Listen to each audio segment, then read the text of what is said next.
আউযু বিল্লাহি মিনাশ শাইতানির রাজীম বিসমিল্লাহির রহমানির রহিম। অবৈধ ইনকাম যারা করেন, কান খাড়া করে শোনেন, অবৈধ ইনকাম যারা করেন নিজের ক্যাপাসিটি বাদ দিয়ে বাম হাতের ইনকাম, এদেশে আছে না নেই?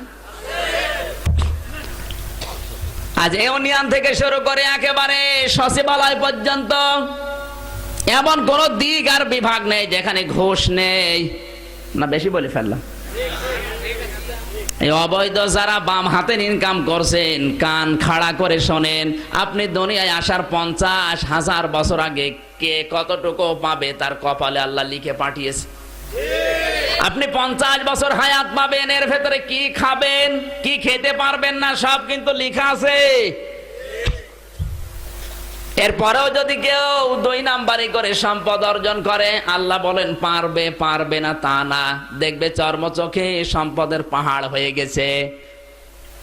কিন্তু ক্ষতি হচ্ছে একটা। ক্ষতি কয়টা বলবো? এটা রাগ হয়ে যাবে।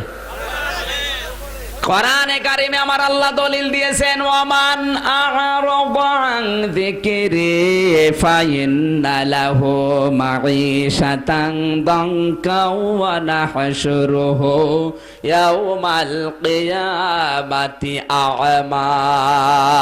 জোরে বলেন আল্লাহু আকবার। সূরা তাহা 16 নম্বর পারা 19 নম্বর পৃষ্ঠা 13 নম্বর লাইনের 124 নম্বর আয়াত। এটা আল্লাহ তাআলা বলেন, আমার বিধান আমার আইন কানুনের তোয়াক্কা না করে যারা অবৈধ ইনকাম করবে, আমি আল্লাহ বলছি ওদের জীবন আমি দঙ্কা করে দেব। দঙ্কা মানে সংকীর্ণ। উন্নতি হবে দেখবে চর্মচোখে, 1000 কোটি টাকার মালিক হয়ে গেছে, কিন্তু ওর ভেতরে যদি মানবতা বিরোধী কোনো কাজ থাকে, ওর উপায়ের ভেতরে যদি মানব বিধ্বংসী কোনো উপায় থাকে, বাম হাতের ইনকাম থাকে, ওইটা ওকে আমি ভোগ করতে দেব না। গ্যারান্টি কার? আল্লাহর গ্যারান্টি মিথ্যা হবে? সূরা তাহা 124 নম্বর আয়াত। দঙ্কার ব্যাখ্যায় এই শব্দগুলো আছে। আপনি অবৈধ ইনকাম করে পাহাড় পরিমাণ সম্পদ জমা হবে আপনার নামে, 1000 বিঘা জমি হবে, ব্যাংকের টাকা কোটি কোটি, কিন্তু এই টাকা এই সম্পদ আপনাকে ভোগ করতে আল্লাহ দেবে না। আল্লাহ যদি চ্যালেঞ্জ দেয়, কোন বাবা আপনাকে বাঁচাবে? আল্লাহর চ্যালেঞ্জ, দঙ্কা, ওকে আমি ভোগ করতে দেব না, ওকে আমি দুনিয়া থেকে বিদায় করবো। ওটা ভোগ করার আগেই সবচেয়ে বড় ক্ষতি ওর যেটা, ও মারা যাওয়ার পরে ওই সম্পদগুলো ওর ছেলে মেয়ে ওর আত্মীয় স্বজন অবৈধ পথে ব্যয় করবে। আর যতগুলো অবৈধ কাজ হবে ওই গণাগুলোর আমল নামায় কবরে ফিলাক্সি লোড হয়ে যাবে। আয়াতটা একটু নিজের দিকে মিলান। আমার মনে হয় এইরকম আচরণ এখন দুনিয়ায় অনেকের জীবনের সাথে মিলে যাচ্ছে। কার কার সাথে মিলছে একটু হাত তোলেন তো। হাত তুলতে যে আবার নামিয়ে ফেলেছে, প্রায় হাত তুলে ফেলেছিল।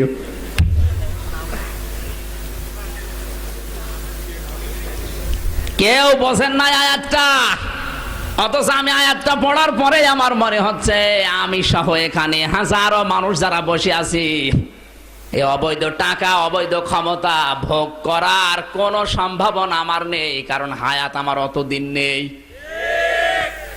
দঙ্কার ব্যাখ্যায় আরো গুরুত্বপূর্ণ শব্দ আছে। যারা আল্লাহর বিধানের তাওয়াক্কা না করে, আল্লাহ রাব্বুল আলামিনের আয়াত না মেনে, বিধান না মেনে যারা অবৈধ কোন পথ বেছে নেয়, আল্লাহ বলেন ওর পরিবারের যারা আছে ওদের বিরুদ্ধে আমি লাগিয়ে দেই। ওর সন্তান ওর বিরুদ্ধে যাবে, ওর স্ত্রী ওর বিরুদ্ধে যাবে। এই কথা বলছে না কেন? বাইরের থেকে ভেতরের অবস্থাটা বোঝা যায় না। আর যারা অত্যাচার করে দেখবেন ওর বউ কথা শোনে না। আপনি খোঁজ খবর নিয়ে দেখবেন ওর বর লাইন অন্য জায়গায়, ছেলে ডাল খায়, মেয়ে খায় অন্য কিছু। কথা বলছে না কেন? দঙ্কা মিথ্যা হবে। আয় উন্নতি করবে অনেক, কিন্তু বরকত থাকবে না। বরকত দেওয়ার মালিক কে? আল্লাহ। নাহশুরুহু ইয়াওমাল কিয়ামাতি আমা। আর একটা ক্ষতি ওর জীবনে, মারা যাওয়ার পরে ওর চোখ থাকবে না, অন্ধ হয়ে উঠবে। চোখ যার নেই তার কাছে জিজ্ঞাসা করেন দুনিয়ার আসল সম্পদ চোখ। কথা বলেন না কেন? মারা যাওয়ার পরে বলবে ক্বালা রাব্বি লিমা হাশারতানি আ'মা ওয়া ক্বাদ কুনতু বাসীরা। হে আল্লাহ, আমার তো চোখ ছিল, তুমি আমাকে অন্ধ করে কেন দিলে? আল্লাহ পাক বলেন ধমক দিয়ে ওকে আমি বলবো ক্বালা কাযালিকা আতাতকা আয়াতুনা ফানাসিতাহা ওয়া কাযালিকাল ইয়াউমা তুনসা। হে বান্দা, তোর সামনে আমার নবী, আমার রাসূল, আমার আলেম বান্দারা ঠিক এইভাবে আমার আয়াতগুলো প্রকাশ করেছিল, জানার পরেও তুই ভুলে গিয়েছিলি, আমাকে মানিস নাই। আমি আজকে নিজের এই জবান থেকে তোকে ভুলে গেলাম। তুই যে আমার বান্দি ছিলি, বান্দা ছিলি, কোনদিন আমার কুদরতের জবানে তোকে আর ডাক দেব না। কিয়ামতের এই কঠিন ময়দানে আল্লাহ যদি আপনাকে বান্দা বান্দি বলে ডাক না দিয়ে ভুলে যায়, কি হবে ওই সময় চিন্তা এখন করা দরকার, না মরণের পরে করবেন? এই বলুন। বিশ্বনবী হাদিসের ভাষায় জানিয়েছেন খুযুল আতা মাতামাতান ফাইদা সারা রিশওয়াতান ফিদ্দিনি ফালা তাখুযুহু আলাস্তুম বিতারিকিহি ইয়াবনাউকুমুল ফাকরু ওয়াল হাজা। হে পৃথিবীর উম্মতরা শোনো, যতদিন পর্যন্ত হাদিয়া পর্যায়ে থাকে ততদিন গ্রহণ করবা, কিন্তু হাদিয়া যদি ঘুষের পর্যায়ে চলে যায় ওইটা আর গ্রহণ করা যাবে না। আজ হাদিয়া কোন জায়গায় আছে না ঘুষ হয়ে গেছে? বাংলাদেশের অনেক সেক্টর আছে, আমি বিশ্ববিদ্যালয় থেকে দেখেছি, যেটা অনেক জায়গায় এমন আছে অনেকে চেষ্টা করছে ভালো থাকার জন্য, ইসলামের উপরে জীবন যাপন করার জন্য, কিন্তু উপরওয়ালার চাপে পেরে দেয় না। কথা বললেন না কেন? প্রশাসনের ভেতরে, চিকিৎসা বিভাগের ভেতরে, বিচার ব্যবস্থার ভেতরে, যতগুলো ব্যবস্থা আজ বাংলাদেশে যত বিভাগ আছে অধিকাংশ গুলো আমার ঘাটাঘাটি করা শেষ। কারণ ভার্সিটিতে তো শুধু আর সিলেবাসের বই পড়ানো হয় না, বিশ্ববিদ্যালয় মানে উন্মুক্ত জায়গা। এখান থেকে যে জ্ঞানটা আমি পেয়েছি এই বাংলাদেশ সম্পর্কে, আমি 228টা রাষ্ট্র সম্পর্কে কম বেশি পড়েছি। আমার যতটুকু ধারণা, অনেক মানুষ কোরআন শুনে হাদিস শুনে নিজে একটু সংশোধন হয়, কিন্তু উপরওয়ালা চাপে পারে না। এরকম পরিবেশ দেশে আছে না নেই? অনেকে উপরওয়ালার চাপে পেরে দেয় না, উপরওয়ালা চাপ দেয় উনি সব ভুলে যায়। এখন যারা উপরওয়ালার চাপে পারে না এরা বলছে হুজুর আমরা করবো কি? এই জায়গায় আসতে আমার কমপক্ষে 10 লাখ টাকা দিয়ে তারপরে আসা লেগেছে, এরকম জায়গা আছে না নেই?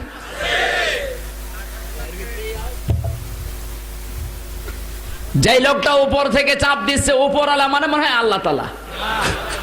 উপরওয়ালা মানে কি?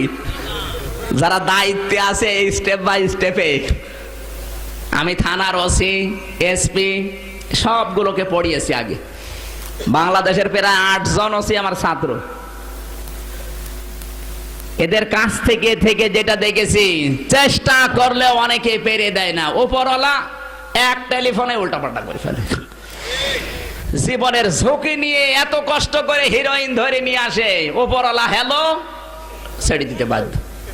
এরকম জায়গা আছে না নেই? আজ ক্লিনিক গুলোর দিকে তাকান, হাসপাতালগুলোর দিকে তাকান, বিচার ব্যবস্থার দিকে তাকান, একটু তাকালেই দেখবেন চেষ্টা করছে নিচের লোকটা, কিন্তু উপরওয়ালার হ্যালোতে সব গেল।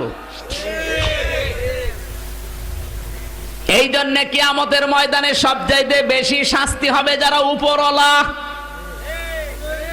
কুল্লুকুম রাঈন ওয়া কুল্লুকুম মাসউলুন আন রাইয়াতিহি। আল্লাহর নবী বলেন প্রতিটি মানুষ কিন্তু দায়িত্বশীল, যার দায়িত্ব যত বড় তাকে ওই সম্পর্কে আগে প্রশ্ন করা হবে, এরপরে জান্নাত।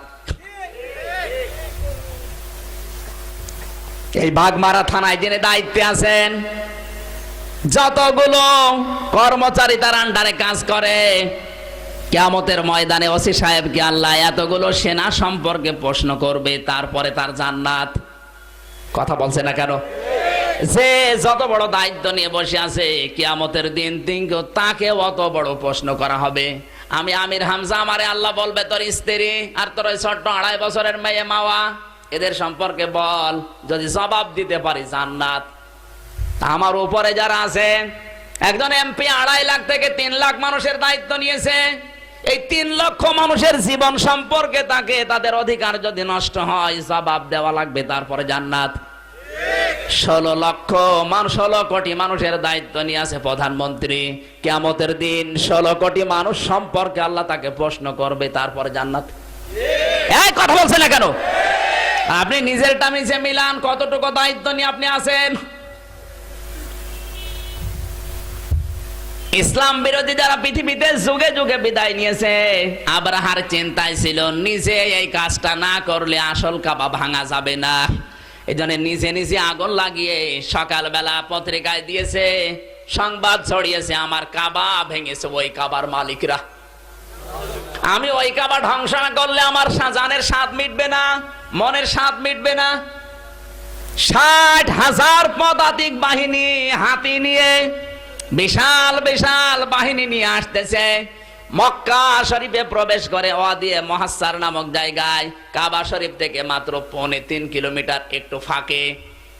এই জায়গাটায় আসার পরে ডাক দিয়েছে। এই কাবা শরীফের খাদেম কে কে? আল্লাহর নবীর দাদা, আপন দাদা আব্দুল মুত্তালিব, তিনি প্রধান দায়িত্বে ছিলেন। আব্দুল মুত্তালিব 1 নম্বরে, এই জন্য তার 200 উট, ভেড়া, বকরি সব আটকিয়েছে আগেই। তাকে আটকানোর পরে খবর দিয়েছে আসো। ও যখন গেছে বলছে, তুমি কি? আমি দায়িত্বে আছি কাবা শরীফের খাদেমের, তুমি আমার উট ভেড়া এগুলো দিয়ে দাও। আব্রাহা ডাক দিয়ে বলে, আব্দুল মুত্তালিব, শুনেছিলাম তুমি জ্ঞানী মানুষ, আমি এসেছি কাবা শরীফ ধ্বংস করার জন্য। মনে করলাম তুমি আমার কাছে কাকতি মিনতি করবে না, তুমি তোমার নিজের ছাগল ভেড়া উট নিয়ে ব্যস্ত, তোমার তো বুদ্ধি বলতে কিছু নেই। আল্লাহর নবীর দাদা আব্দুল মুত্তালিব বলে, আব্রাহা, ছাগল ভেড়া উট গরুগুলোর মালিক আমি, এজন্য ওগুলো আমার দরকার ফিরিয়ে দেন। কাবার মালিক আমি না, আমি কাবার খাদেম। কাবার মালিক যিনি, আমি তাকে বলেছি তার যদি ইচ্ছা হয় সে কাবা রক্ষা করবে। সুবহানাল্লাহ বলতে পারেন না? এখানে একটা শিক্ষা আছে, কাবা শরীফের ভেতরে ওই সময় 360টা মূর্তি ছিল। আব্দুল মুত্তালিব কিন্তু একটা মূর্তির কাছেও কিছু বলে নাই। বলেছে? কাবার দরজা এবং হজরে আসওয়াদ পাথর যেখানে, এই একটুখানি ফাঁকা জায়গা, এই জায়গার নাম মুলতাজিম। আল্লাহর নবী বলেন, কেউ যদি এই দরজাটার পাশে ধরে দোয়া করে, মহান আল্লাহ ওই দোয়া ফেরত দিতে লজ্জাবোধ করে। আব্দুল মুত্তালিব ওখান থেকে এসে চাবিটা কাবার দরজায় ঝুলিয়ে কেঁদে কেঁদে বলে, কাবার মালিক, আমার সামর্থ্যের বাইরে, কারণ 60,000 সৈন্য নিয়ে এসেছে, আমি পারলাম না, আমি তো শুধু খাদেম ছিলাম, তোমার দরবারে আমি চাবিটা দিয়ে গেলাম, এর ভেতরে যারা আছে আমি জানি এদের কোনো ক্ষমতা নেই। আব্দুল মুত্তালিব জানতো 360 জন বসে আছে দেবতা, কেউ কিছু করতে পারে না। এজন্য কাবার মালিক একজন, তার হাতে আমি চাবি দিয়ে গেলাম, তুমি কাবাটা রক্ষা করো। নিজের আশপাশে আত্মীয় স্বজন যারা আছে তাদেরকে নিয়ে নিরাপদ এক পাহাড়ে আশ্রয় নিলেন, কারণ আল্লাহর গজব নাজিল হবে, এখানে কোনো সন্দেহ নেই। যে হাতিটা সামনে ছিল হাতিকে পিটাচ্ছে, নাম তার মাহমুদ। তাফসিরে ইবনে কাসিরে লিখেছে এই হাতির নাম ছিল মাহমুদ। যত পিটায় হাতি সামনে যেতে চায় না, কারণ হাতি জানে যেখানে নিয়ে যেতে চায় আল্লাহর ঘর কাবা। কথা বলেন না কেন? বন্য প্রাণী যারা, এদের অভ্যাস হচ্ছে যেখানে যেটা যেতে চায়, সামনে যে লিডার থাকে ও যদি কোনো দিকে যায় সবাই যাবে সেদিকে। সামনের যেটা, ও যেহেতু বসেছে, পেছনে যারা ছিল সব বসে গেছে। এত পিটায় উঠতে চায় না। একটা হাতি বন্য প্রাণী, সে আল্লাহর ঘর কাবা শরীফ চেনে। কথা বলুন। বাংলাদেশের যে হাতি, এ হাতি আল্লাহর কাবাও চেনে নাই, কাবা শরীফকে গালি দিয়েছে। কথা বলেন ঠিক কিনা? ওর ভাগ্য ভালো জেলখানায় ছিল, যদি বাইরে থাকতো এই জানোয়ারের মনে হয় পশম পর্যন্ত খুঁজে পাওয়া যেত না। এ সমস্ত কাজ কারবার গুলোর দ্বারা যা হচ্ছে ভালো হচ্ছে। কিছুই বোঝেন নাই নাকি? যা হচ্ছে কিছুই বোঝেন না। উদাহরণ দিলে বুঝবেন, ভালো হয় নাই মানে এবার কান লাগান। এক বাদশা যাচ্ছে শিকার করতে, সাথে ছেলে তার এক উজির। শিকার যারা করে যে তা টার্গেট নেয়, ওই দিকে তাদের খেয়াল, অন্যদিকে খেয়াল নেই। কথা বলছে না কেন? আমি একজন পাখিওয়ালার সাথে মিশতাম কিছুদিন। একবার গেলাম তার সাথে পাখি মারার জন্যে, এদের রাজশাহীতে বাড়ি। ও পাখি টার্গেট নিয়েছে, পাখি ওর সব, আমাদের কথা আর মনে নেই। পাখি যেখানে উড়ে বসে ও সেই দিকে যায়। বাচ্চা যাচ্ছে হরিণের দিকে টার্গেট করে, হঠাৎ আঙ্গুলের ভেতরে এক পোকা কামড় দিয়েছে। পোকার কামড়ের যন্ত্রণায় অস্থির হয়ে গেছে। ডাক দিয়ে বলে, উজির আমি তো আর বাঁচি না, রাজ দরবার পর্যন্ত যেতে যেতে মারা যাব, এক কাজ করো, কি বুদ্ধি করবা করো। উজির বলছে, বাদশাহ বুদ্ধি এখানে আর কি করা যায়, আপনি আঙ্গুল এইভাবে ধরেন, আমি কোপ মেরে আঙ্গুলটা কেটে ফেলি। এখন তো বাঁচা লাগবে, আঙ্গুল যেইভাবে ধরেছে এক কোপ দিয়ে আলাদা করে ফেলিস। আঙ্গুলটা নাচতেছে, জিন্দা আঙ্গুল, ওটা পকেটে তুলে নিয়েছে। ডাক দিয়ে বলে, বাদশাহ এবার কেমন লাগবে? কেমন লাগে মানে, আগে তো ছিলাম এক যন্ত্রণায়, এখন যন্ত্রণা আরো বেড়েছে। লতা পাতা দিয়ে তাড়াতাড়ি করে বেঁধে দিয়েছে। উজির যন্ত্রণা যেই বেড়েছে, কথা ভালোভাবে বলা তো দূরের কথা, বলছে, বাদশাহ যা হয়েছে ভালো হয়েছে। ওর মাথা ঠিক আছে, যেই বলেছে যা হয়েছে ভালো হয়েছে, ওর রাগ গেছে বেড়ে, কিছু বলতে পারছে না, আঙ্গুল নেই। ডাক দিয়ে বলছে, ঠিক আছে চল। বাড়ি গেছে, পিয়াদাদেরকে বলে, রে 4 বছর জেল দিয়ে দিলাম, আমার আঙ্গুল কেটে ফেলে আবার বলছে যা হয়েছে। বলেন, জেলখানায় দেওয়ার পরে 1 বছরের মাথায় বাচ্চা আবার গেছে শিকারে, একটা হরিণকে টার্গেট নিয়ে গিয়ে যাচ্ছে। যেতে যেতে এত দূরে গেছে, আর ফিরে আসার সেরকম রাস্তা পাচ্ছে না।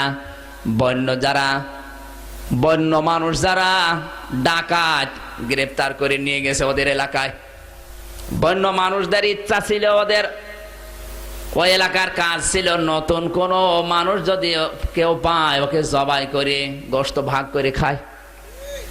বাদশাকে পেয়েছে নতুন মানুষ, সন্ধ্যাবেলা জবাই হবে, ওবা আনন্দে আছে। কিন্তু ওদের ধর্মীয় যে কিতাব, ওই কিতাবের বর্ণনা অনুযায়ী কোন খোতলা মানুষকে ওরা জবাই করে না। মাথা থেকে পা পর্যন্ত দেখতেছে কোন খোত আছে কিনা। হঠাৎ আঙ্গুলের দিকে তাকিয়ে দেখে আঙ্গুল নেই। বলে, তোর আঙ্গুল কই? বলে, আঙ্গুল আগে কাটা হয়ে গেছে। বলে, এটা তো আমাদের খাদ্যই না, যারা আঙ্গুল নেই, এটা খোতলা জিনিস, আমরা খাই না, ছেড়ে দিলাম।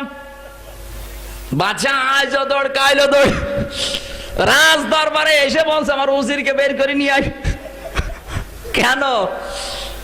উজির যখন এসেছে বলছে, এই হয়েছিল আমার, এতক্ষণ আমি কাবাব হয়ে যেতাম, আমার আঙ্গুল নেই, এই জন্য আমি বাঁচতে পেরেছি।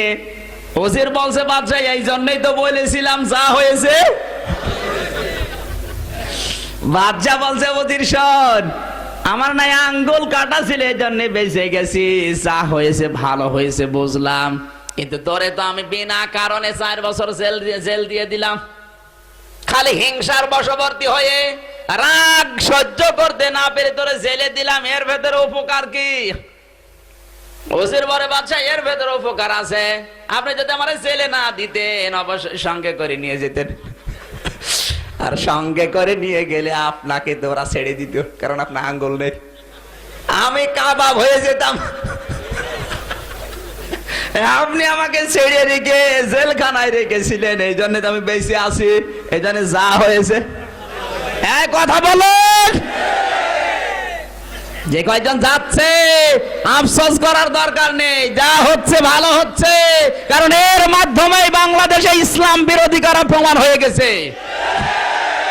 এর ভেতরেই কারা দাড়ি টুপি পাগড়ি নিয়ে ইসলাম বিরোধীদের সমর্থন করে, এটাও প্রমাণ হয়ে গেছে।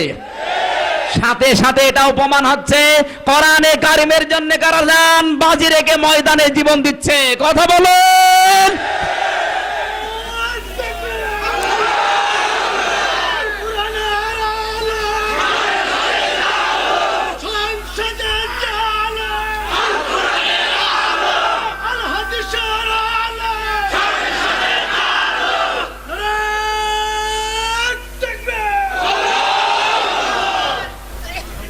যা হয়েছে আর বলা লাগবে? কে যেন বললো না, যা হয়েছে ভালো হচ্ছে।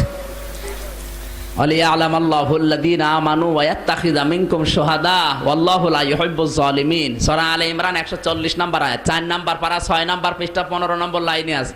আল্লাহ বলেন কিছু মানুষকে আমি পছন্দ করি, এই মানুষগুলোর জীবন আমি আল্লাহর কাছে ভালো লাগে, তখন এদের শাহাদাতের মরণ দিয়ে আমার কাছে নিয়ে আসি।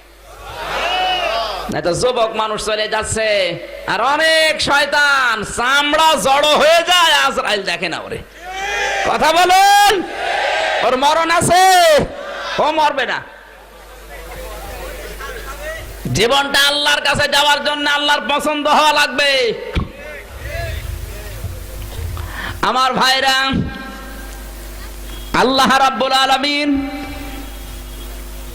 জান্নাত থেকে এক দল আবাবিল পাখিকে জাহান্নামের কিছু পাথর ওদের মুখে 2 পায়ের সাথে লাগিয়ে বললেন, যাও, আমার কাবা ধ্বংস করার জন্য এসেছে, ওই জায়গায় ওদেরকে পিষে ফেলো। আল্লাহ রাব্বুল আলামিন বলেন, পাখিগুলো শুধু এসেছে, একটা একটা করে পাথর শুধু ছেড়ে দেয়। তাফসীরে কিন্তু প্রতিটি পাথরের গায়ে লেখা ছিল, এটা পড়বে অমকের বাবা অমকের বাবার গলায়, এটা পড়বে অমকের ছেলে অমকের ছেলের গলায়। যেই পাথরের গায়ে যার নাম লেখা আছে ওইটা ওর উপরেই পড়ে, যেখানে পড়ে ওই জায়গা দিয়ে পাতলা পানি বের হয়ে মারা যায়। এমন ভাবে মিশে যাচ্ছে মনে হচ্ছে এখানে কিচ্ছু নেই, মাটির সাথে মিশে তুষ হয়ে গেছে। এ গজব কার? গজব কার? একটা পাখি লক্ষ্য করে দেখে আমার মুখে এই পাথরটা, কিন্তু এর যে নামটা লেখা ওই লোকটা কই, ওরে খুঁজে পাওয়া যাচ্ছে না। ও দৃশ্য দেখে আগেই পালিয়েছে।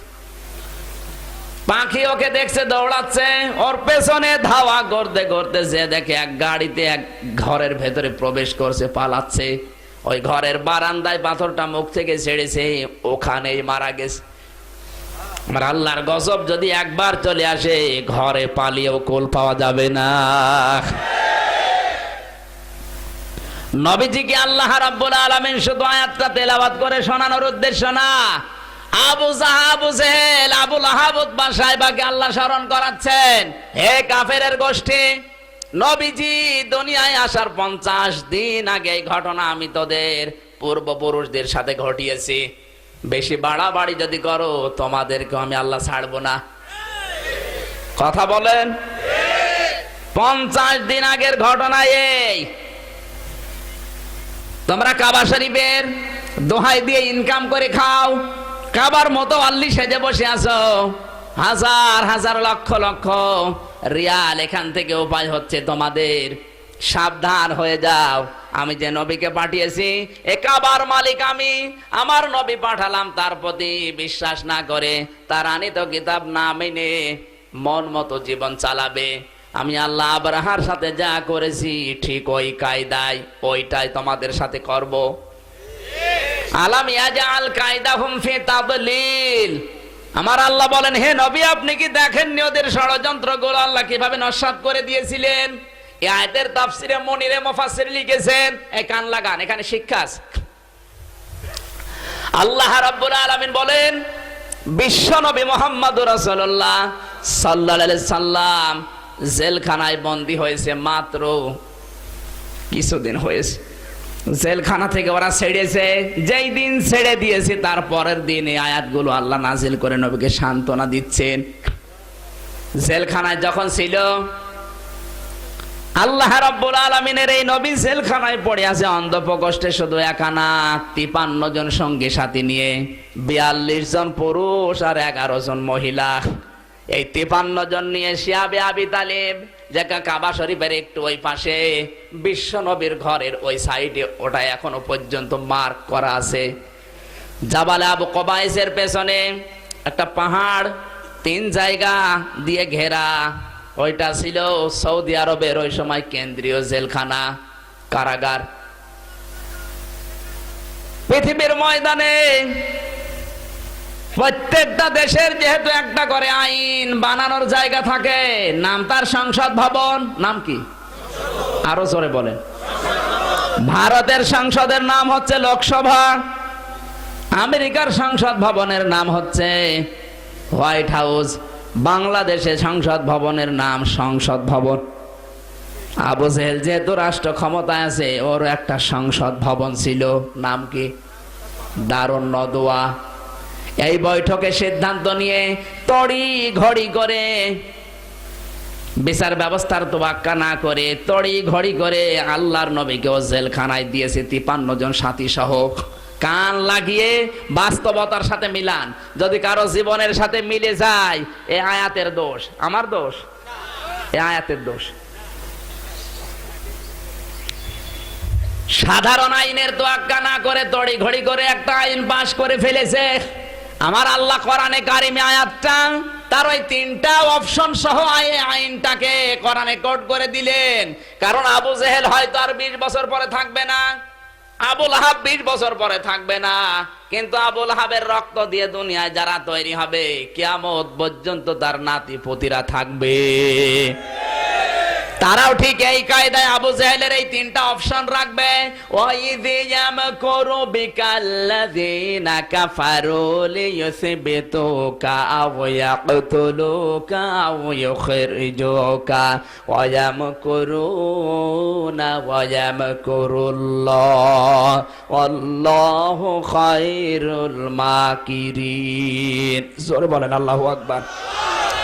সূরা আনফাল 9 নাম্বার পারা 19 নাম্বার পৃষ্ঠা 5 নাম্বার লাইন 6 নাম্বার লাইনের 30 নাম্বার আয়াত। এটা আল্লাহ পাক বলেন, হে নবী স্মরণ করো ওই সময়ের কথা যখন আবু জেহেল সাধারণ আইনের তোয়াক্কা না করে 3টা আইন ওর সংসদে পাশ করে ফেলেছে তড়ি ঘড়ি করে।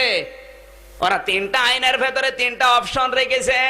1 নাম্বার, ওরা আপনাকে বন্দী করবে, লিসবিতুকা, আমরণ কারাদণ্ড দিয়ে দেবে। লিসবিতুকা মানে কি? আমরণ কারাদণ্ড। আও ইয়াকতুলুকা, অথবা ফাঁসি দিয়ে হত্যা করবে।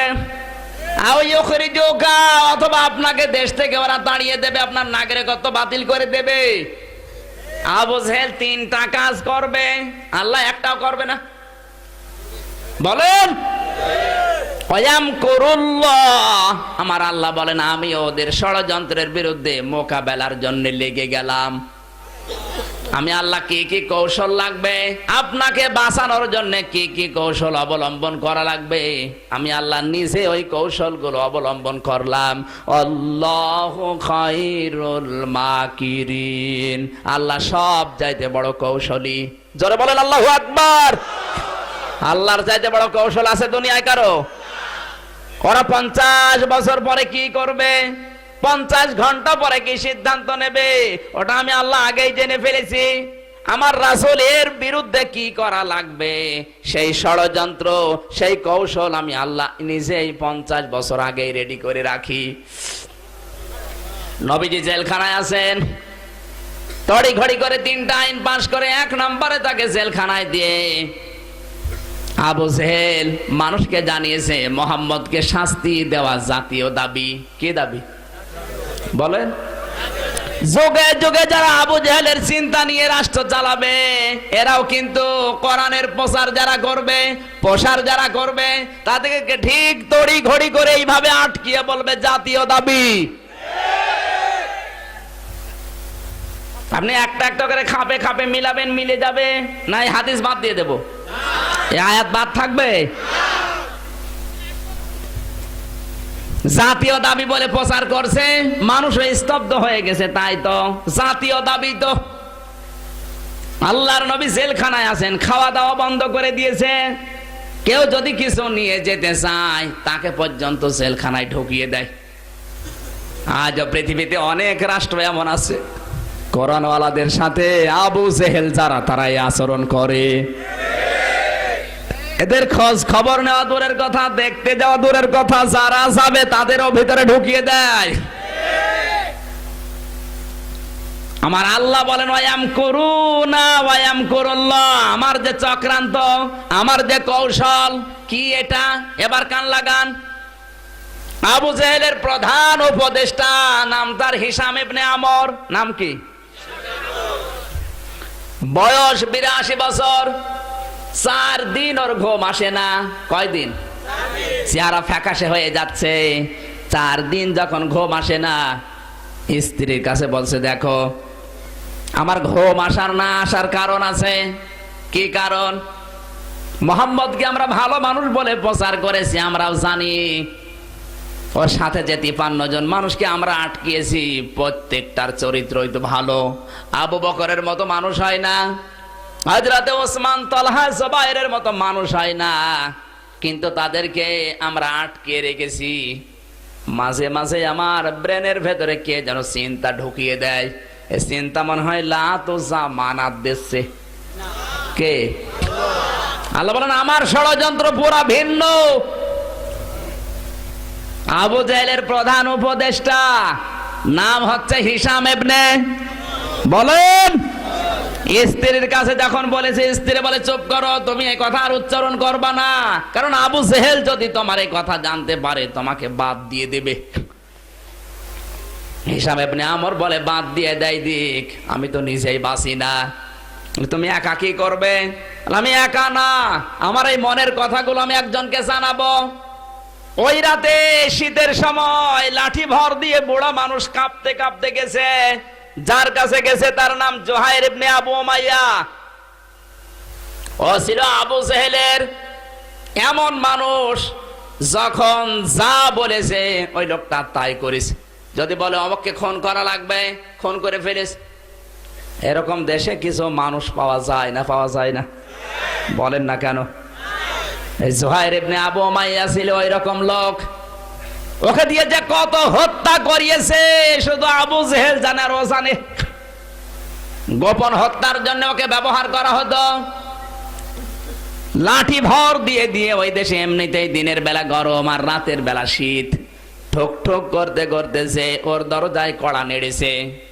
খোলার পরেই দেখে লোকটা সামনে দাঁড়িয়ে। বলে কে তুমি, ঘুমাওনি কেন? বলে ঘুম আসে না। বলে আমার তো একই অবস্থা। কে অবস্থা? ঘুম আসতেছে না আমার, আর 4 দিন আমার শরীরও খারাপ হয়ে যাচ্ছে। একটা মাত্র কারণ, মোহাম্মদকে ওরা নজরবন্দি করেছে, এখন শুনছি হত্যা করার জন্য ষড়যন্ত্র করছে আবু জেহেল। আমি আর 4 দিন কি হয়েছে জানি না, আমার আর ঘুমই আসে নাই। আমি যদি আর কয়েকদিন এভাবে থাকি আমি এমনিতেই মারা যাব। জুহাইর ইবনে আবু উমাইয়া বলে আমার তো একই অবস্থা। এ ছিল নবীজি মুহাম্মদুর রাসূলুল্লাহ সাল্লাল্লাহু আলাইহি সাল্লামের 3 মাস ছোট উম্মে আইমান। নাম শুনেছেন? হ্যাঁ, আল্লাহর নবী যেই দিন মারা যান, আল্লাহর নবীর মা যেই দিন মারা যান, ওই দিন উম্মে আইমানের হাতে নবীকে তুলে দিয়েছিলেন। এই জুহাইর ইবনে আবু উমাইয়ার মা ওই উম্মে আইমানের বোন। বিশ্ব নবীকে ওই দিন নবীজির মায়ের কাছ থেকে নিয়ে এসে উম্মে আইমান জুহাইর ইবনে আবু উমাইয়ার বাড়িতে উঠে তার মায়ের কাছে লালিত পালিত করেছিলেন 6 মাস। আল্লাহর নবীর 3 মাসের ছোট ছিল এই সন্ত্রাসী। বারবার আমার মা আমাকে ডাক দিয়ে সন্ধ্যাবেলায় বলেছে, জুহাইর তুমি বলে ডাকাত, সন্ত্রাসী, তোমার নাম শুনলে এলাকার মানুষ ভয় পায়। কিন্তু আমি 2 বছর অন্ধ ছিলাম, আমি টের পাইনি। আজকে সকালবেলা শুনেছি আমার মোহাম্মদকে নাকি তোমার নেতা গ্রেফতার করেছে। তুমি আমার সন্তান, তোমাকে বলছে তুমি মস্তানি করো, অসুবিধা নেই, তোমাকে দেখলে মানুষ ভয় পায়, আমার অসুবিধা নেই। মোহাম্মদ কিন্তু তোমার ভাই, তোমাকে আমি 3 গুণ ভালোবাসা যদি আমি ভাগ করি, 1 ভাগ তোমার ভাগে যাবে, 2 ভাগ আমার মোহাম্মদ পাবে। কারণ 6টা মাস আমি তাকে বুকের ভেতরে রেখে মানুষ করেছিলাম।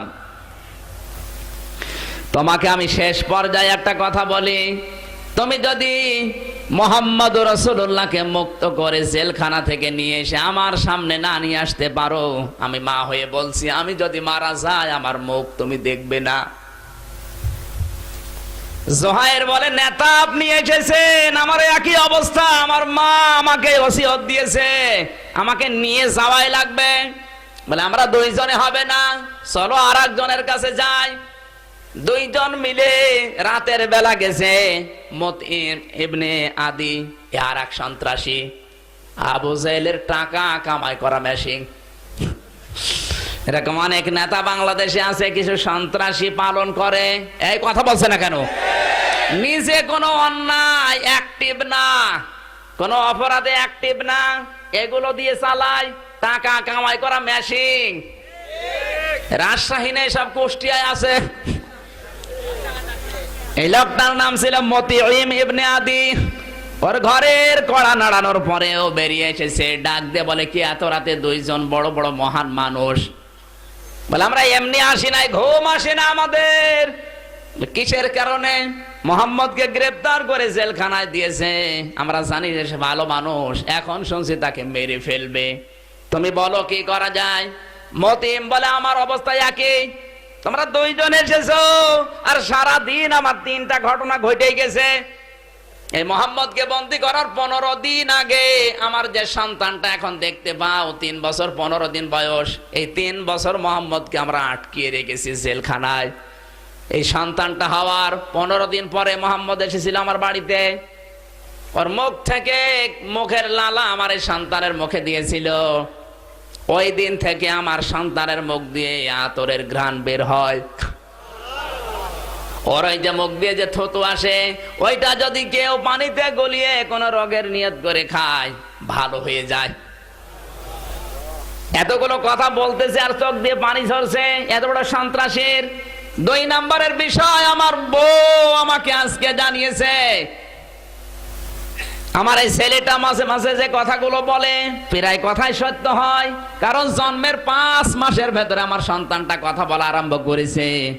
গুরুত্বপূর্ণ বিষয়ে আজকে আমার সন্তানটা আমার কানে ধরে গলা ধরে বলেছে, বাবা, যে মোহাম্মদের জন্য এত বরকত তোমার সংসারে আসে, যে মোহাম্মদের জন্য এত বরকত দুনিয়ায় তুমি দেখতে পেলে, তাকে নাকি জেলখানায় আটকিয়ে রেখেছো তোমরা। তোমাকে বলছি, আমি যা ছোটকাল থেকে বলেছি একটা কথাও কিন্তু মিথ্যা হয় না, সবই সত্যে পরিণত হয়ে যায়। আজকে আমি দেখলাম মুহাম্মদুর রাসূলুল্লাহকে যদি আপনি মুক্ত না করেন, আমি কিন্তু মনে হয় আর বাঁচবো না। এই কথাটা শোনার পরে আমার স্ত্রী সন্তানকে কোলে নিয়ে আমাকে জানিয়েছে, তোমার কারণে আমার ছেলেটা মরতে বসেছে। তুমি যদি মোহাম্মদকে ছাড়িয়ে আনতে না পারো, তোমাকে আমি ডিভোর্স দিয়ে বাবার বাড়ি সকালে ছেলে নিয়ে চলে যাব। আরে ভাই, তোমরা দুইজন এসেছো, আমার তো নিজের সংসারই টেকে না।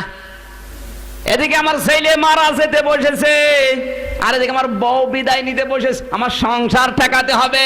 এজন্য এই মুহূর্তে আমার জাতীয় দাবি, সংসার ঠেকাতে হলে মোহাম্মদ বের করা লাগবে। আপনার ষড়যন্ত্র আর কয় দিক থেকে? আল্লাহর ষড়যন্ত্র চারিদিক থেকে।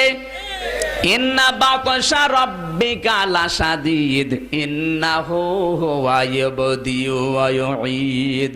আল্লাহ বলেন, আমি কাউকে ধরি না, ঢিল দিতে থাকি, কিন্তু যদি কাউকে ধরি ওরে আর ছাড়ি না। কথা বলুন। আল্লাহর ধরা দেখেছেন?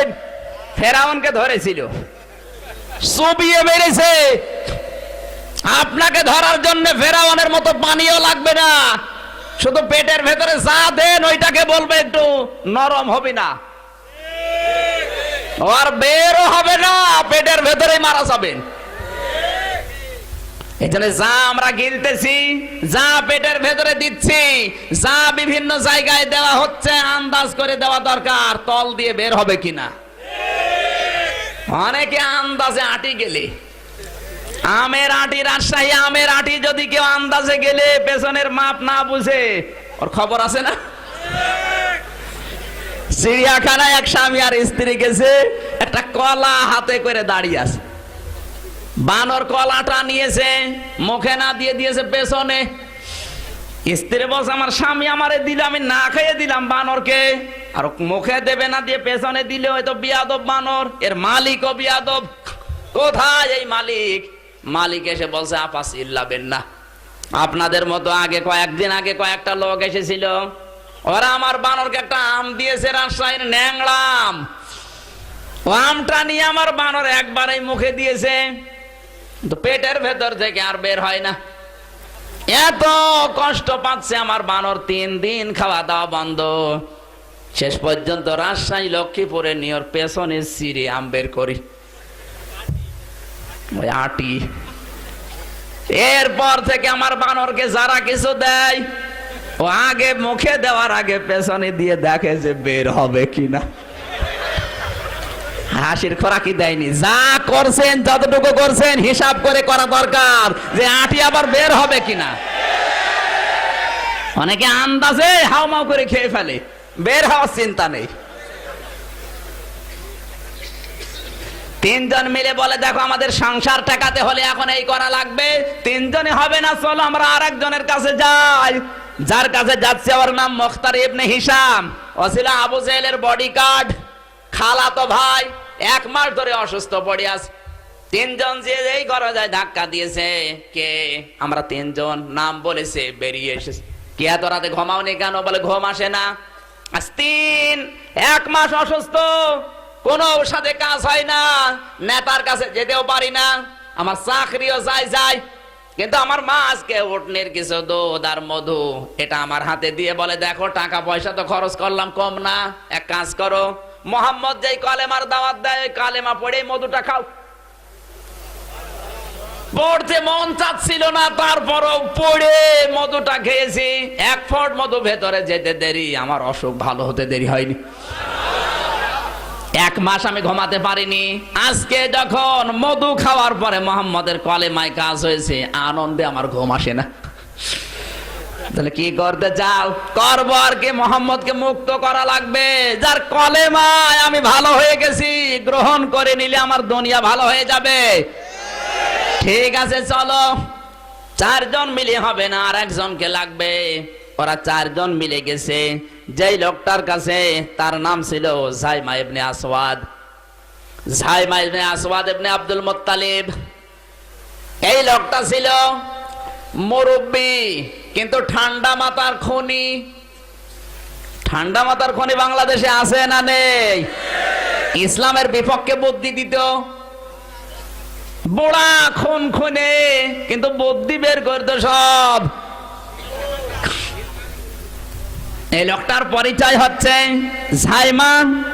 জাইমার যে মা হযরতে হালিমা সাদিয়া রাদিয়াল্লাহু তাআলা আনহার ছোট বোন। আল্লাহর নবী মুহাম্মদ রাসূলুল্লাহ যখন হালিমার বাড়িতে থাকতেন, এই জাইমার মা যুবতী মানুষ, তখন মাঝে মাঝে হালিমার বাড়িতে এসে রাত কাটাতো, বিশ্ব নবীকে কোলে নিয়ে আদর করত। এই জাইমার মা শুনতে পেরেছে নবী মুহাম্মদ রাসূলুল্লাহ জেলখানায়, ডাক দিয়ে বলে জাইমা, আমি মুহাম্মদ রাসূলুল্লাহকে চিনি, তাকে ছোটবেলায় কত আদর করেছি। শুনলাম জেলখানায় আছে তোমাদের সরকারের আন্ডারে, তোমাকে বলছি আমি মা হয়ে, তুমি সরকারের দলে আছো, যদি এই মুহূর্তে তাকে মুক্ত করে আমার কাছে নিয়ে আসতে না পারো, আমি মা হয়ে বলছি তোমার কোনোদিন পরিচয় আর দেব না। কারণ আমি গত রাতে স্বপ্ন দেখেছি মুহাম্মদ মারা গেছে। ধরে বলেন নাউজুবিল্লাহ। লোকটা বলে ভাই আমি করবো কি, তোমরা 4 জন এসেছো, এদিকে আমার সংসার, আমার মা আমার নামে বরদোয়া দিতে আছে। আজকে এই ভেতরে যদি আমি বের করতে না পারি, কিন্তু আমি যাবো কি করে? ওর কাছে গেলে তো উল্টা বুঝবে। 5 জন মিলে একটা পাহাড়, হাজ্জান নামক পাহাড়ের উপরে উঠেছে। আপনি লিখে নেন, হাজ্জান নামক পাহাড়ের উপরে 5 জন রাতের বেলা হাতের উপরে হাত দিয়ে শপথ বাক্য পাঠ করছে। এই যে 5 জন এক জায়গায়, বিবেক এবার খাড়া করেন। এই যে 5 জন এক জায়গায়, হিশাম ইবনে আমর, জুহাইর ইবনে আবু উমাইয়া, মুতঈম ইবনে আদি, মুখতার ইবনে হিশাম আর জাইমা ইবনে আসওয়াদ, এই 5 জন একটাও কি মুসলমান? আরো জোরে বলেন। তারা মুসলমান না, তাদের ভেতরে ঈমান ছিল না, কিন্তু বিবেক ছিল। বলেন, কিন্তু আজ অনেক মুসলমান ইমানদার, বিবেক নেই। না বেশি বলছি? ওরা কাফের হয়ে নবীকে বাঁচানোর সিদ্ধান্ত নিয়ে 5 জন মিলে হাজ্জান নামক পাহাড়ে শপথ গ্রহণ করছে, যদি বাঁচাতে না পারি বাড়ি ফিরে যাব না। আর আমরা মুসলমান হয়ে আরো কোরআনের মানুষদেরকে হত্যা করার ষড়যন্ত্রে মেতে উঠেছি। শয়তান 70 লক্ষ বছর ইবাদত করেছিল। 70 লক্ষ বছর ইবাদত করতে গিয়ে একদিনও একটা গুনাহ করে নাই। কি কথা বোঝা যাচ্ছে? 70 লক্ষ বছর ইবাদতের ভেতরে একটা গুনাহ করেছে শয়তান? করে নাই। ও কিন্তু আল্লাহ বিরোধী ছিল না, আল্লাহর একটা হুকুম শুধু লঙ্ঘন করেছে। কথা বলছে না কেন? আর অনেক মানুষ আছে শয়তানের চাইতে বড়, আল্লাহর বিধান তো মানেই না, আর মানে যারা তাদেরকে অত্যাচার করে। তুমি তো শয়তানের চাইতেও খারাপ। জিন শয়তান যারা আছে ওদেরকে 4 কুল পড়ে আয়াতুল কুরসি পড়ে ফু দিলে চলে যায়, আর মানুষ শয়তান যাবে? 4 কুল না, পুরা কোরআন শরীফ পড়ে ফু দিলেও যেতে চায় না।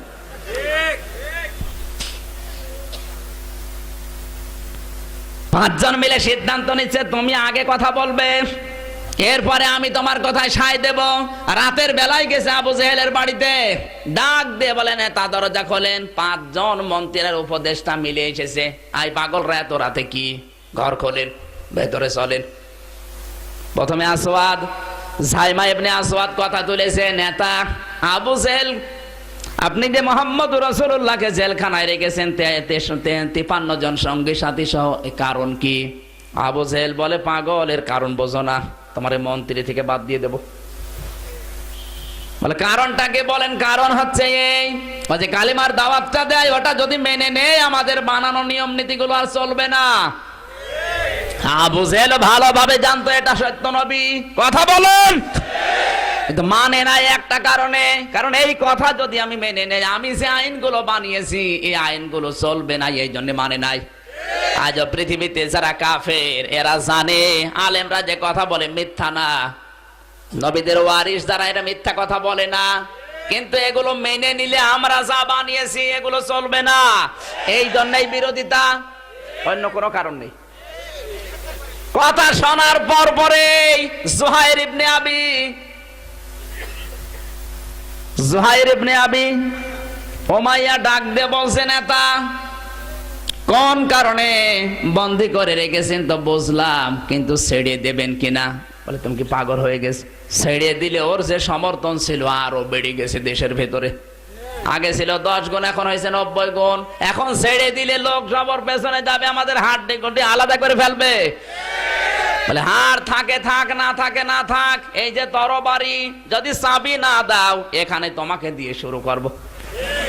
আবু জেহেল বলছে দরকার নেই, পাঠিয়েছে, পালিয়ে গেছে। এবার সে প্রধান উপদেষ্টা হিশাম ইবনে আমর, মুরব্বী, 82 বছর বয়স, বলছে মুরব্বী আমারে বাঁচান। বলে বাঁচাবো কি করে? চাবি দিয়ে দাও। আবু জেহেল বলছে কথার সুর তো সব একরকম, কথার সাইজ স্টাইল সব একরকম, সব পরামর্শ করে এসেছো। আমি বাঁচাতে পারলাম না, তাড়াতাড়ি চাবি দাও। তোমার কথায় কত মানুষ হত্যা করেছি আমি নিজেও জানি না। তুমি জানো আমার তরবারি যদি একবার কারো উপরে ওঠে ওটা আর ফেরত যায় না। যদি এই কাজ না করো সঙ্গে সঙ্গে তোমাকে এই মাথা নিয়ে মোহাম্মদ রাসূলুল্লাহর পায়ে দেব। তাড়াতাড়ি ভয়ের চোটে চাবি দিয়ে দিয়েছে।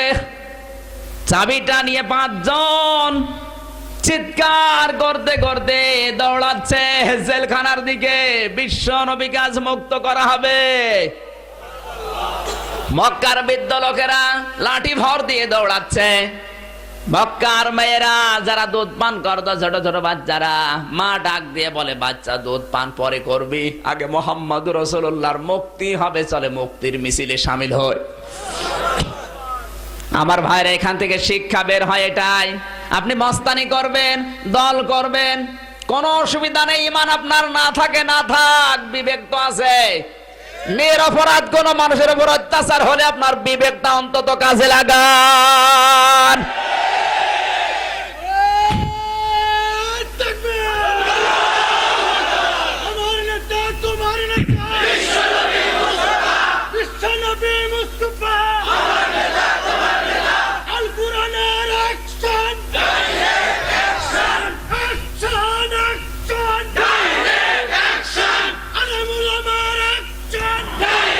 সম্মানিত ভাইরা,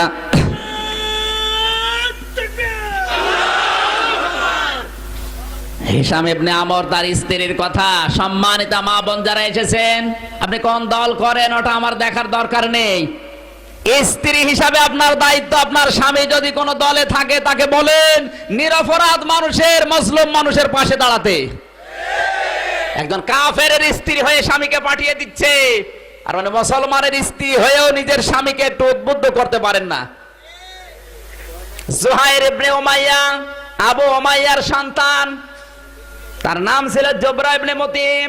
ছোট্ট বাচ্চা, 3 বছর 15 দিন বয়স, ডাক দিয়ে বলে, বাবা তুমি তো জানো আমি ছোটকাল থেকে যা বলেছি সব সত্য হয়ে যায়। তুমি যদি এই নিরপরাধ মানুষের পক্ষে না দাঁড়াও, আমি কিন্তু কয়েকদিনের ভেতরে মারা যাব।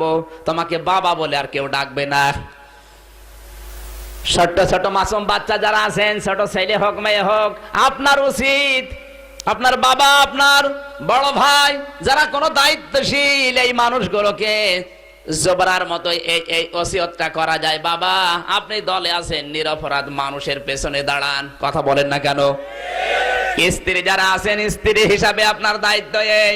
মা যারা আছেন, আপনার সন্তানকে ওসিয়ত করেন মুতিঈম ইবনে আদির মার মতো, হে বাবা তুই যদি সত্যের পক্ষে না দাঁড়াস, তুই যদি নিরপরাধ কোনো মানুষের পক্ষে না দাঁড়াস, তাহলে আমাকে মা বলে ডাকবি না। আপনি এই সমস্ত ওসিয়ত গুলো সন্তানকে করেন। 5 জন মিলে যখন জেলখানার তালা খুলেছে, নবীজি দাঁড়াতে পারেন না। হিশাম ইবনে আমরকে ধরে যখন দাঁড়িয়েছে, তাকিয়ে দেখে বিশ্ব নবীর পেটের ভেতরে পাথরের টুকরা বাঁধা। আল্লাহর নবী 3 বছর একাধারে জেলখানায় আছেন, খাবার নেই, পানি নেই, পাহাড়ের ওই ছোট্ট ছোট্ট গাছের পাতা খেয়ে খেয়ে পায়খানা পর্যন্ত ছাগলের নাদির মতো হয়ে গেছে। ইসলাম এইভাবে এসেছিল।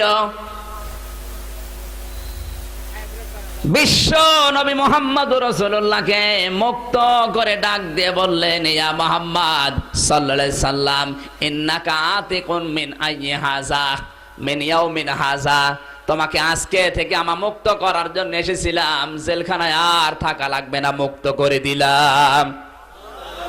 এই হচ্ছে কায়দা হুম ফি তাদলিল। আমার আল্লাহ কোন কৌশল, কোন দিকে কোন পানি গড়িয়ে দেয়, পৃথিবীর কেউ হিসাব করে না, হিসাব শুধু আমার আল্লাহর কাছে আছে।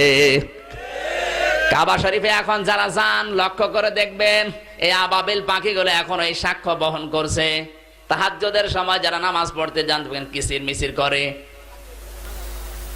3:30টার সময় একবার যেয়ে দেখি কিসির মিসির আওয়াজ হচ্ছে। যারা ঝাড়ু দেয়, খাদেমদেরকে বললাম, ভাই কিসির মিসির আওয়াজ কিসের? বলে আবাবিল পাখির। এদের পায়খানা তো দেখি না, বলে পায়খানা নেই। আর 16 বছর আমি কাবা শরীফ ঝাড়ু দেই, কোনোদিন এই পাখিদের পায়খানা দেখার ভাগ্য আমার হয়নি। এদের যখনই পায়খানার বেগ হয়, কাবা থেকে উড়ে চলে যায়, দৌড়ে পায়খানা করে আবার কাবার চত্বরে এসে হাজির হয়। আবাবিল এখনো দুনিয়া থেকে বিদায় নেয়নি, দুনিয়ায় এখনো আবাবিল আছে। জোরে বলেন ঠিক কিনা? আল্লাহ রাব্বুল আলামিন বলেন, হে নবী, তারমিহিম বিহিজারাতিম মিন সিজ্জিল, এর ভেতরে হাজারো হাজারো হাজারো কথা লুকিয়ে রেখেছে। কষ্ট হচ্ছে না? না মানে রাত বিরায় 1টা বেজে যাচ্ছে। সম্মানিত ভাইরা, আল্লাহ রাব্বুল আলামিনের এই আযাব, শাস্তি কিয়ামত পর্যন্ত, যেহেতু কোরআনের আয়াত কতদিন পর্যন্ত? কিয়ামত পর্যন্ত। ওইদিকে লক্ষ্য করে সত্যের পক্ষে, মাজলুমের পক্ষে থাকার জন্য আহ্বান জানিয়ে আজকের মতো শেষ করলাম। আমিন। বারাকাল্লাহু লানা ওয়া লাকুম ফিল কোরআনিল আযীম। আসসালামু আলাইকুম ওয়া রাহমাতুল্লাহ। আল্লাহুম্মা আমিন। ربنا ظلمنا أنفسنا وإن لم تغفر لنا وترحمنا لنكونن من الخاسرين। রব্বুল আলামিন, হাটগাং গোপাড়া বাগমারা রাজশাহী, এ বিশাল মাহফিলে তাহাজ্জুদের নামাজের সময় এসে গেছে। আল্লাহ সূরা ফিলের কথাগুলো আমরা শুনেছি। তোমার যে কৌশল, মেহেরবানি করে আমাদের বাস্তব জীবনে তুমি দেখাও। কোরআনে কারিমের আয়াত শোনার পরে যে শিক্ষাগুলো পেয়েছি, বাস্তব জীবনে শিক্ষাগুলো মেনে নেওয়ার তৌফিক দাও। অনেকের মন মানসিকতা আবু সেহেলের মতো, আবু লাহাবের মতো, আল্লাহ তাআলা এই মন তুমি দূর করে আবু বকরের মতো তৈরি করে দাও রব্বুল আলামিন। আলামিন, তুমি যদি এই মাহফিলে খুশি হয়ে কিছু সওয়াব দিয়েই থাকো, আল্লাহ কোটি কোটি গুণে বাড়িয়ে দাও। কিয়ামতে যিনি সুপারিশ করে জান্নাতে নিয়ে যাবে, ওই নবীর রওজায় পৌঁছিয়ে দাও। তামাম দুনিয়ার মাটির নিচে যারা ঈমান নিয়ে ঘুমিয়ে গেল, আল্লাহদেরকে ক্ষমা করে দাও। মা বাপ যারা হারিয়ে ফেলেছে, আল্লাহ তুমি আমাদের মা বাপকে মাফ করে দাও। মাহফিলের আয়োজন করতে গিয়ে তোমার যে বান্দা বান্দিগুলো পরিশ্রম দিয়েছে, আল্লাহ হাফেজ মাওলানা আব্দুর রশিদ, আল্লাহ তাআলা বড় ভাই রাজাউল করিম, নামনা জানা যত সদস্য যুবক ভাইরা, হাফিজুর রহমান ভাই সহ যত যুবকেরা এই মাহফিলের জন্য শ্রম দিয়েছে, এই যুবকদেরকে তোমার কুদরতের কোলে ওমরের মতো তুলে নাও। আল্লাহ তাআলা তোমার যুবক বান্দারা কোরআনের জন্য খেদমত দিয়েছে, স্বেচ্ছাসেবকের দায়িত্ব পালন করেছে, এই যুবকদেরকে যেই মা পেটে নিয়েছিল কোরআনের ইজ্জতে পেটটা কবুল করে নাও। প্রশাসনের যে ভাইগুলো আমাদের এই মাহফিল পাহারা দিয়েছে, আল্লাহ তাআলা এদের ছেলে মেয়ে স্ত্রী পুত্র মা বাবাকে তুমি পাহারা দাও, এদের জীবনটা আরো সুন্দর করে দাও। বাংলাদেশের মানুষদেরকে পাহারা দেওয়ার জন্য যারা দায়িত্ব পালন করে, তুমি এদেরকে পাহারা দিয়ে দাও। মাহফিলের জন্য যারা টাকা দিয়ে পয়সা দিয়ে শ্রম দিয়ে সময় দিয়ে যে যেইভাবে কোরআনের মাহফিল সফল করার জন্য এসেছে, আল্লাহ তাআলা তোমার রহমত নিয়ে তুমি ওইদিকে এগিয়ে যাও। আজকের মাহফিলের সম্মানিত সভাপতি, প্রধান অতিথি, বিশেষ অতিথি সহ নাম না জানা যত মানুষ এসেছে, প্রতিটি মানুষের জন্য তোমার দরবারে দোয়া করি, কবুল করে নাও। আমাদের রোগ শোক যাদের আছে ভালো বানিয়ে দাও।